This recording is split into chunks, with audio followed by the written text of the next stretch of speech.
कि ma'am clap क्यों कर रही हैं और लाफ क्यों कर रही हैं, तो ये भी हमारा वार्म अप का एक पार्ट है। देन उसके बाद we are jumping. Okay, let's start.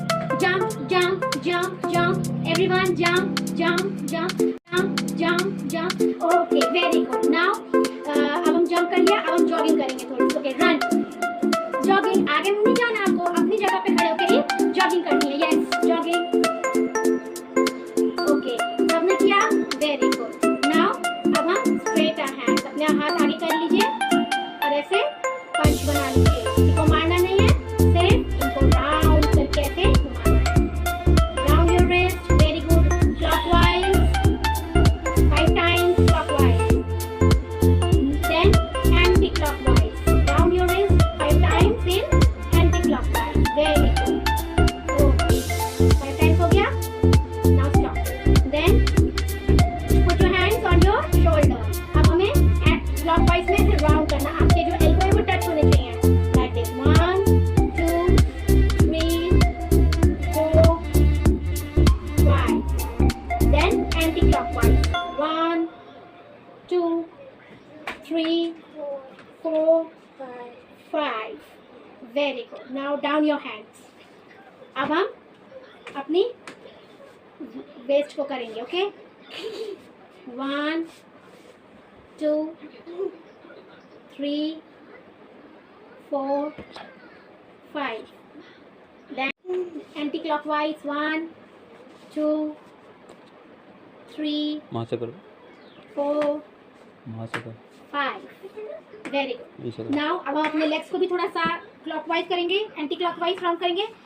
नीचे 1 2 3 4 5। Anti clockwise, 1 2 3 4 5। Very good. Now next 1 2 3 4 5। Now 1 2 3 4 5। Okay, thank you. 4 5 6 7 8 9 10। तो ये 5 time is the complete.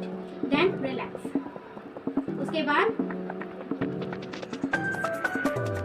Open your hands, then down your hands, up and down.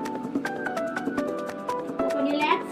Now अपना इस hand को आपको यहाँ touch करना है and then second 3 4 5 6 7 8 9 10। Now relax. So आज के लिए इतना ही warm up and stretching. Hello everyone, welcome again to our summer camp. So now we have done our warm up and stretching. Now we will do some more interesting with this pom-pom. If you have any other prop, you can use it, and if you don't have any prop, so it's not a problem. You can do it without prop also. आप लोग without prop भी कर सकते हैं। Okay, so first of all, I will tell you some steps. Then after, we will do a music also. Okay, same step.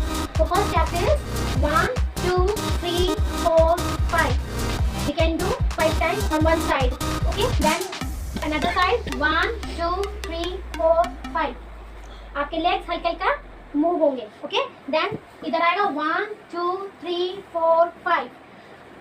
Okay, then next step है, okay next step है 1 2 3 4। ठीक है, simple पैर इन होंगे और 1 2 3 ऊपर से आएगा, नेक्स्ट नीचे से आके यू होगा।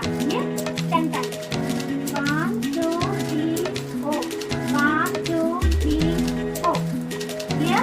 नेक्स्ट स्टेप है 1 2 3 4 10 टाइम्स। ये 10 टाइम्स रहेगा। ठीक, नेक्स्ट स्टेप है simple 1 2 3 4 5 6 7 8 1 2 3 4 5 6 7 8 and then 1 2 3 4 5 6 7 8 1 2 3 4 5 6 7 8। Now third time 1 2 3 4 5 6 7 8 then 1 2 3 4। इसके बाद तेज म्यूजिक है 1 2 3 4 1 2 3 4 1 2 3 4।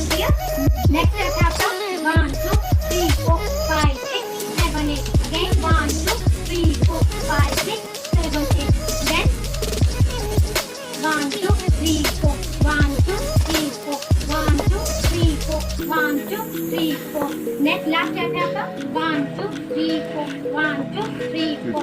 1, 2, 3, 4. Is that clear? These are all steps. Now we will do this steps on the music. Okay? Okay. Now we will do on music. Start. 1, 2, 3, 4, 5. Change. 1, 2, 3, 4, 5. Change. 1, 2, 3, 4, 5. Change. 2, 3, 4, 5, 6. 1, 2, 3, 4, 5, 6.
Thank you.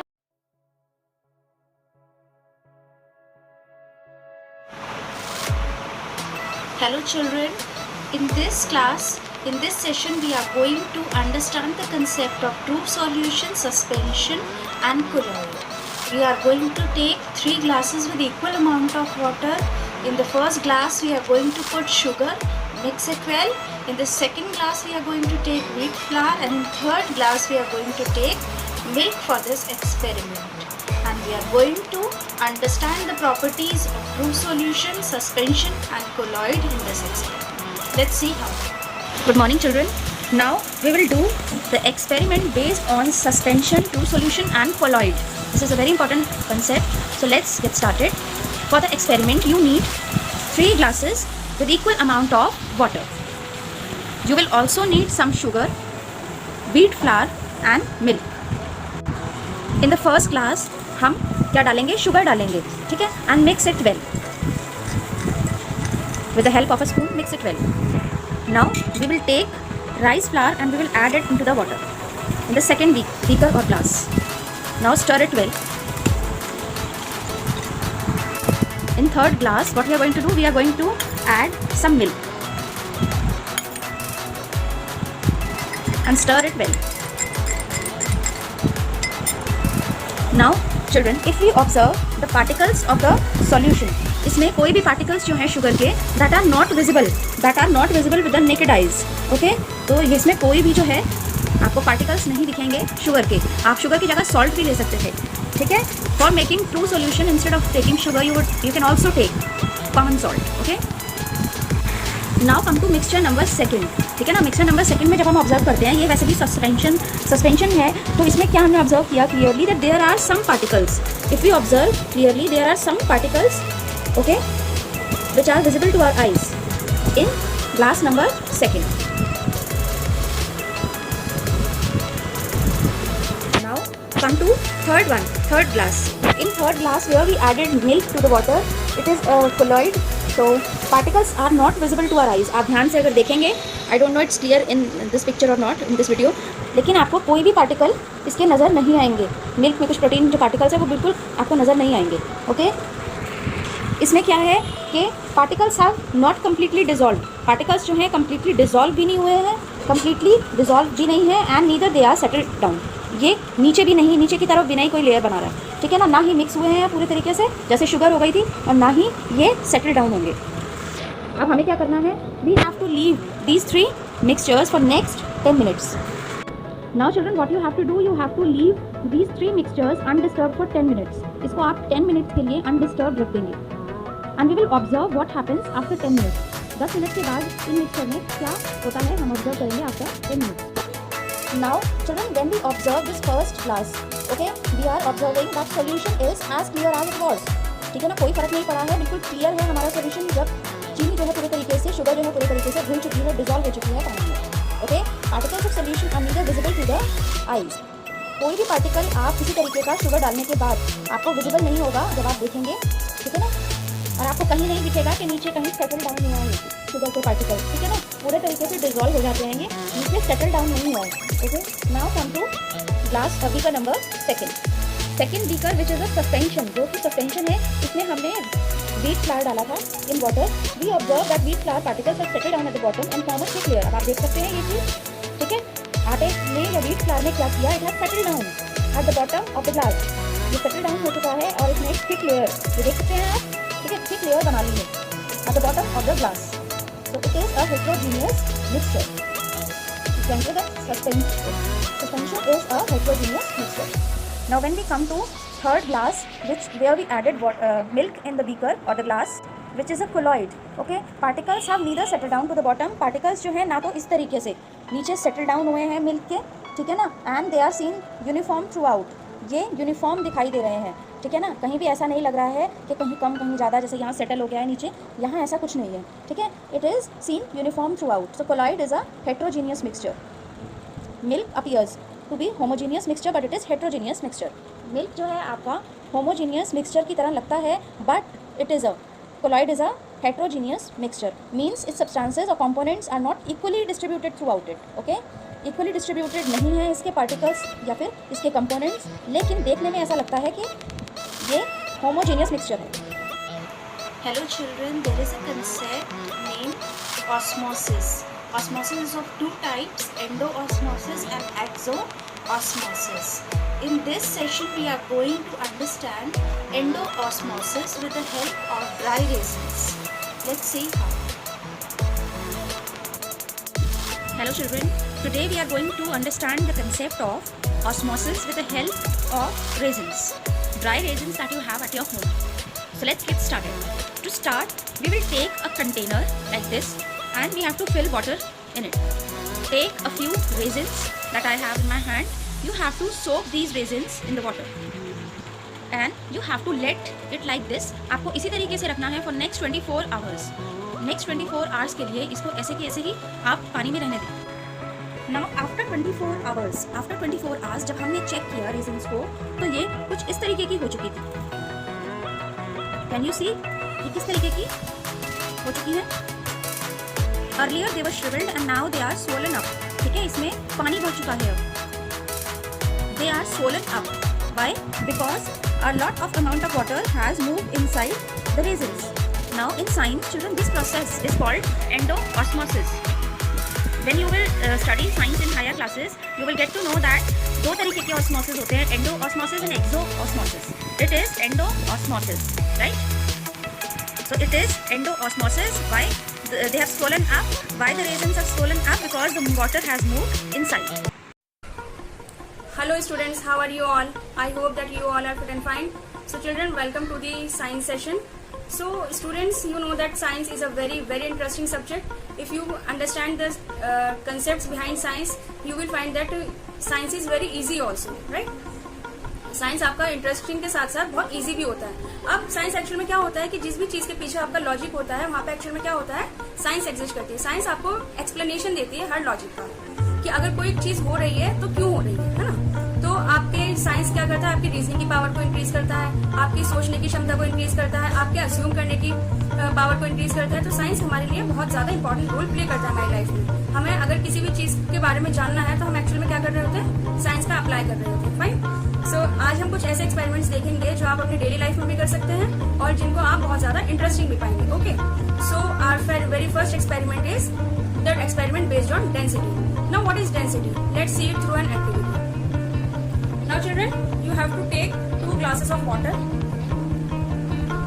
Right now, this is 2 glasses. These are 2 glasses of water. In 1 glass, you have to add salt, right? In 1 glass, you have to add salt. तो एक में हमने salt add कर लिया है, fine? तो अब ये आपका plain water है और ये है आपका salt water. तो अब हमने क्या लिया? हमने 2 लेमन ले लिए। हमारे पास अभी 2 लेमन है। हम क्या करेंगे? पहले हमने plain water में डाला। तो अब आप देख पा रहे हैं कि जब हमने प्लेन वाटर में लेमन डाला तो ये लेमन आपका क्या हो गया, सिंक हो गया, यानी कि जो ये वाला लेमन है ये डूब गया। अब हमारे पास ये सॉल्ट वाला वाटर है। अब हमने इसके अंदर लेमन डाल के देखा तब क्या होता है। अब आप देख पा रहे हैं कि ये जो लेमन है, इस वाले केस में लेमन डूबा नहीं है, सिंक बल्कि वो क्या कर रहा है, फ्लोट कर रहा है। तो इस एक्सपेरिमेंट से हमें एक कंसेप्ट पता चलता है जिसको हम साइंस की लैंग्वेज में बोलते हैं डेंसिटी।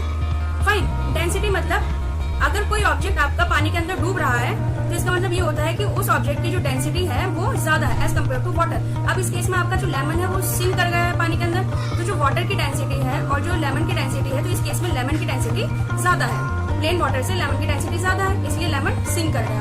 अब अगर हम इस वाले सॉल्यूशन की बात करें, ये आपका सॉल्ट सॉल्यूशन है ना, इसमें हमने अभी काफी सारा सॉल्ट ऐड किया था, तो इसके अंदर आपका जो लेमन है वो फ्लोट कर रहा है। तो इस केस में क्या हुआ कि जो आपके सॉल्ट वाटर की डेंसिटी है वो एज कम्पेयर टू लेमन ज्यादा हो गई। क्लियर है? अब क्योंकि सॉल्ट वाटर की डेंसिटी ज्यादा हो गई लेमन से, तो इसलिए लेमन उसके अंदर डूबा नहीं बल्कि वो फ्लोट करने लगा। ओके, तो ये चीज हमें बताती है कि जिस चीज की भी डेंसिटी ज्यादा होती है वो चीज डूब जाती है और जिसकी डेंसिटी कम होती है वो चीज फ्लोट करने लगती है। Now what is density? Density is actually equal to mass upon volume. Density आपका मास अपॉन वॉल्यूम होता है, यानी कि कोई ऑब्जेक्ट है अगर आपके पास, तो उसका जितना भी मास होगा और जो उसका वॉल्यूम होगा, जब आप उसके मास को वॉल्यूम से डिवाइड कर दोगे तो हमारे पास उसकी डेंसिटी निकल कर आ जाती है। ओके, सो इस चीज से हमें ये पता चला कि जो इसकी डेंसिटी ज्यादा होती है वहां पर ऑब्जेक्ट डूब जाता है और जिसकी डेंसिटी कम होती है वहां पर ऑब्जेक्ट आपका फ्लोट करने लगता है। क्लियर है? So I hope this experiment is clear to you all and you all know the concept behind this experiment. Now children, we will see our next activity which is based on the process named as physical and chemical changes. तो आपके surroundings में जो changes होते हैं किसी भी object के अंदर, वो आपके दो तरह के होते हैं। एक होता है आपका फिजिकल चेंज और एक होता है आपका केमिकल चेंज। तो हम पहले पढ़ेंगे फिजिकल चेंज के बारे में। तो स्टूडेंट्स, यहाँ पर हमने एक रॉ पोटैटो लिया है, ठीक है। अब हमने जब इस रॉ पोटैटो को कट करा है, तो ये देखिए मैंने इसको 4 पीसेस में कट कर दिया है, ठीक है। ये हमने 4 पीसेस में पोटैटो को कट कर दिया है। तो यहाँ पर आप देख पा रहे हैं कि पहले भी रॉ पोटैटो था और ये अभी भी रॉ पोटैटो है ना। तो लेकिन इसमें किस चीज में चेंजेस आए? इसकी एक तो पहले ये राउंड शेप में था, ओवल शेप में था, बट अब ये इसकी शेप चेंज हो गई है। प्लस इसका साइज भी डिफरेंट हो गया। पहले जब ये एक पूरा पोटैटो था तब ये काफी बड़ा था, बट अब क्योंकि ये 4 पार्ट्स में डिवाइड हो गया है तो इसके साइज में भी डिफरेंस आ गया है ना। You can see this. तो यहाँ पर ये एक्चुअल में अभी भी है तो वही पोटैटो ना, रॉ पोटैटो। पहले भी ये रॉ पोटैटो था। तो इसके किस चीज में चेंज आया? सिर्फ इसके अपीयरेंस में चेंज आया, यानी कि देखने में चेंज आया है। क्यों? पहले ये बड़ा था, अब ये छोटा हो गया। तो यहाँ पे कौन सा चेंज हुआ है? ये फिजिकल चेंज। फिजिकल चेंज अगर हमारी किसी भी चीज में देखने में, सिर्फ देखने में फर्क आता है तो वो चेंज आपका होता है फिजिकल चेंज। ओके, नाउ अब आप यही पोटैटो अगर आप कुक कर लेते हैं तो आप क्या बना लेते हैं? एक सब्जी बना लेते हैं। ये देखिए, अब यही पोटैटो की मैंने ये सब्जी बना ली है, कुक कर लिया है। तो अब ये कुक करने के बाद अब ये रॉ पोटैटो तो नहीं रहा ना, अब इसके अंदर कुछ अलग चेंजेस आए हैं और वो चेंज ऐसे हैं जो इसको और इसको अलग कर रहे हैं, यानी कि इन दोनों का कोई कंपैरिजन नहीं है। इसकी अलग प्रॉपर्टीज है और इस पोटैटो की सब्जी की अलग प्रॉपर्टी है। तो अब क्योंकि हम इस रॉ सब्जी से इस रॉ पोटैटो को नहीं बना सकते हैं, तो ये इसके अंदर फिर कौन सा चेंज हो गया? ये आपका केमिकल चेंज हो गया। केमिकल चेंज में जनरली क्या होता है कि आप जो जिस ऑब्जेक्ट से आपने दूसरा नया ऑब्जेक्ट बनाया है, तो उस नए ऑब्जेक्ट से आप वापस से वो पुराना ऑब्जेक्ट नहीं बना सकते। क्लियर है? तो वो आपका होता है केमिकल चेंज। अब एक और अगर मैं केमिकल चेंज के बारे में आपको बताती हूँ जो आप अपनी डेली लाइफ में देखते होंगे कि आपने देखा होगा कि जब हम मिल्क से कर्ड बनाते हैं, है ना, तो मिल्क से आप जब कर्ड बना रहे होते हैं तो दोबारा आप कर्ड से मिल्क बना सकते हैं? नहीं बना सकते। क्यों? क्योंकि उसके अंदर मिल्क के अंदर कुछ ऐसे केमिकल चेंजेस हो गए हैं जो दोबारा अब रिवर्स नहीं हो सकते। तो वहां पर आपका कौन सा चेंज हुआ? मिल्क से कर्ड का केमिकल चेंज। अगर हम फिजिकल चेंज की बात करें तो जब आपका पानी को आप फ्रीज करते हैं तो वो आइस बन जाता है। तो पानी पहले लिक्विड फॉर्म में था, अब वो आइस की फॉर्म में है, बट दोनों फॉर्म में वो है तो पानी ही ना। तो ये अब सिर्फ उसके अपीयरेंस में, वाटर के अपीयरेंस में चेंज आया है। अब क्योंकि वाटर के अपीयरेंस में चेंज आ गया यानी कि फिजिकल चेंज हो गया, है ना। फिजिकली किसी चीज में चेंज आता है तो वो आपका फिजिकल चेंज होता है, और जब किसी चीज के केमिकली चेंज आता है तो वो आपका होता है chemical change. Is that clear? Okay children, now come to our next experiment and this experiment is based on atmospheric pressure. Atmospheric pressure means जो आपके सराउंडिंग में एयर एटमॉस्फेयर प्रेजेंट है वो आपके ऊपर कहीं ना कहीं एक प्रेशर डालता है, ठीक है। मतलब कि जो एटमॉस्फेयर है वो भी एक प्रेशर अप्लाई करता है। क्लियर है? उसी प्रेशर को हम बोलते हैं atmospheric pressure. And children, you know what, sorry, ये एटमॉस्फेरिक प्रेशर हमारे लाइफ के लिए बहुत बहुत बहुत ज्यादा इंपॉर्टेंट है। कैन यू इमेजिन कि अगर ये एटमॉस्फेरिक प्रेशर एग्जिस्ट नहीं करेगा तो हमारी बॉडी क्या करेगी? बर्स्ट हो जाएगी, फट जाएगी। क्यों? क्योंकि आपकी जो बॉडी इंटरनली होती है, जो इंटरनल आपकी बॉडी के अंदर ब्लड फ्लो करता है, वो ब्लड आपकी बॉडी के ऊपर एक प्रेशर एक्सर्ट करता है बाहर की तरफ, ठीक है। लेकिन उस प्रेशर को बैलेंस कौन करता है? कि हमारी बॉडी को तो बाहर की तरफ प्रेशर लगा रहा है ब्लड, और ये जो हमारा एटमॉस्फेयर ये हमारे ऊपर प्रेशर लगा रहा है। तो एटमॉस्फेयर का प्रेशर ऐसा लग रहा है, बॉडी का प्रेशर ऐसा लग रहा है, तो ये दोनों आपस में बैलेंस कर रहे हैं। क्लियर है? तो अगर ये एटमॉस्फेरिक प्रेशर एग्जिस्ट नहीं करेगा तो आपकी बॉडी क्या होगी? फट जाएगी। अब हम देखते हैं एटमॉस्फेरिक प्रेशर हमारा कैसे वर्क करता है। तो here we take a glass and we'll fill it with water and we have to fill it up to the edge of the glass. इसको हमें बहुत ऊपर तक fill कर लेना है and then we will take a cardboard, right? We will take a cardboard and we will place it like this. We will place it on the glass like this and we will press it. Just press it as much as you can. After pressing it, you will do like this.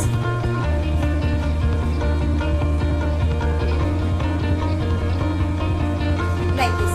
Here children, you can see कि ये जो cardboard है इसने पानी को hold करके रख लिया है ना. आप देख पा रहे हैं कि जो कार्डबोर्ड है उसने पानी को होल्ड कर लिया है. कैसे कि जो ये इसके नीचे की ये जो एटमॉस्फेयर है ये क्या कर रही है, ये प्रेशर एक्सर्ट कर रही है कार्डबोर्ड के ऊपर. कार्डबोर्ड के ऊपर जो एटमॉस्फेयर का प्रेशर लग रहा है वो पानी को ऊपर धक्का दे रहा है. और जब क्योंकि प्रेशर पानी को ऊपर धक्का दे रहा है इसलिए वो पानी को होल्ड कर पा रहा है आपका ग्लास. ठीक है, ये एटमॉस्फेरिक प्रेशर की वजह से आपका जो कार्डबोर्ड है पानी को होल्ड कर पा रहा है. क्लियर है? तो अगर आप देखते हैं तो ये इतना इंपॉर्टेंट रोल प्ले करता है एटमॉस्फेयर. अब इस केस में क्या हुआ कि जो पानी का वेट है ना, तो वो भी कुछ प्रेशर एक्सर्ट कर रहा होगा जिसकी वजह से पानी नीचे आना चाह रहा होगा. लेकिन जो आपका एटमॉस्फेयर है वो प्रेशर जो एक्सर्ट कर रहा है उसकी वैल्यू बहुत बहुत ज्यादा है, बहुत हाई वैल्यू है, जिसकी वजह से क्या हो रहा है कि कार्डबोर्ड ने इस पानी को होल्ड करके रखा हुआ है. क्लियर है?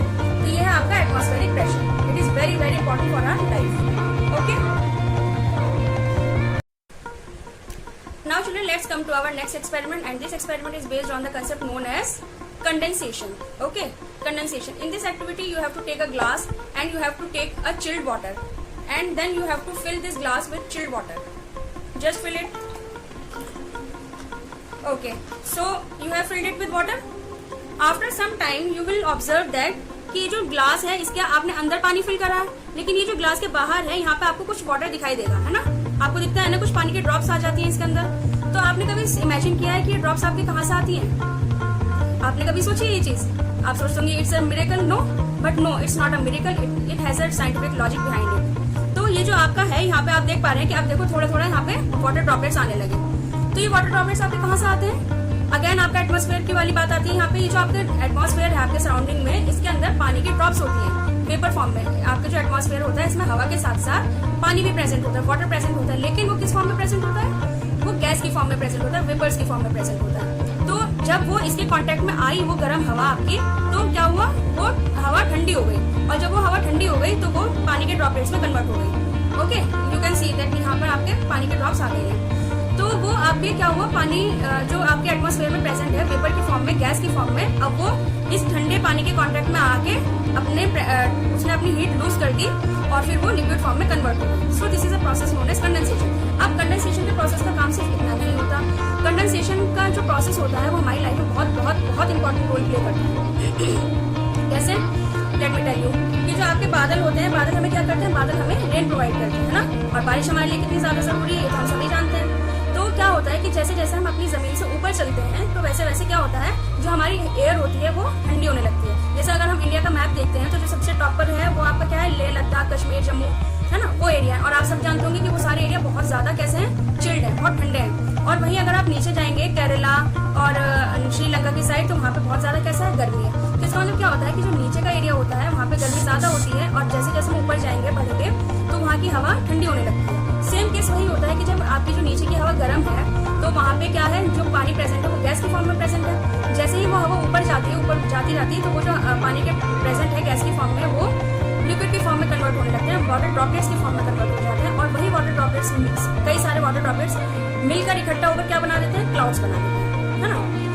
तो जब वो क्लाउड्स बन जाते हैं, फिर जब वो उसको वाटर ड्रॉपलेट्स बहुत ज्यादा एक्सट्रीम हो जाती हैं और वो अपने अंदर होल्ड नहीं कर पाती उस पानी को बहुत ज्यादा, तो वो पानी क्या होता है? वो बारिश की फॉर्म में वापस से नीचे आ जाता है. So basically the cloud formation is based on the process known as condensation. Clear?